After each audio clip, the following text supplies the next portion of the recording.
morning, ma'am. I discussed about the properties or characteristics of normal distribution and the empirical rule with related criminal studies.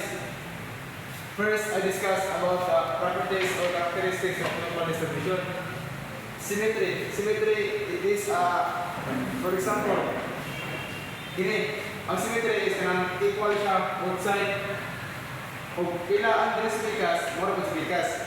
Next, mean, median, and mode are equal. So it means, o unsa ang mumuli siya ang mean. So unsa ang mean, more po ang median, more po ang mode. So it means equal sa tanan. And ang bell-shaped curve, more siya bell-shaped curve. Kanil kuhan, na pabuntod. And next is asymptotic nature. Asymptotic nature. Asymptotic nature, it means nga, taga-side niya, dili siya mag-abot kaning x-axis. And defined by mean as standard deviation. And the empirical rule, mo siya, the 68, 95, and 99.7. And the unimodal, kini, tagalan niya. So, magagamay yan pa rin, magagamay po lang number.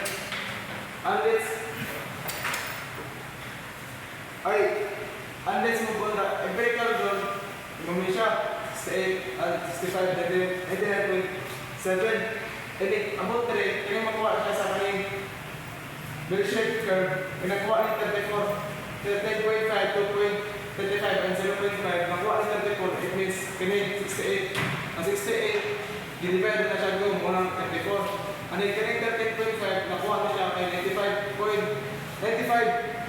minus 68 equals 27. Divide by 2 equals 13.5. And the 2.5, makuha na siya in 99.7 minus 25 equals 4.7 divide 2 equals 2.35. And next is kining 0.15. Nakuha siya sa 100 minus 99.7 equals 0.30. Divide 2 equals 0.15. And now let's move on the problem. The problem is the average of criminal student in final exam scored 95 with standard deviation of 10. And in the question, what percentage of students scored between 65 and 105? Maglata na dala yun. Kaya ato 95 mo siya. So, kung dito sa pikas, nakaasa siya, maganuwag na ka-out 10. Ngayon sa obos, mag-minus ko ka 10.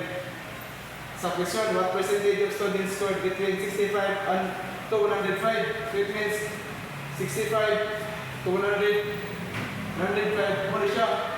Muna yung percent kini dire sa as. The percent is dire percent.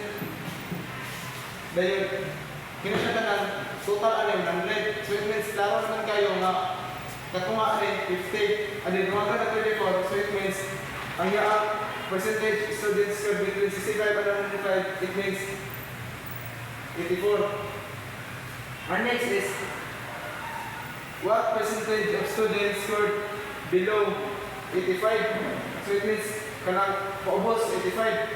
Paubos 85, kini din sa ubos, kini below 85. Below 85.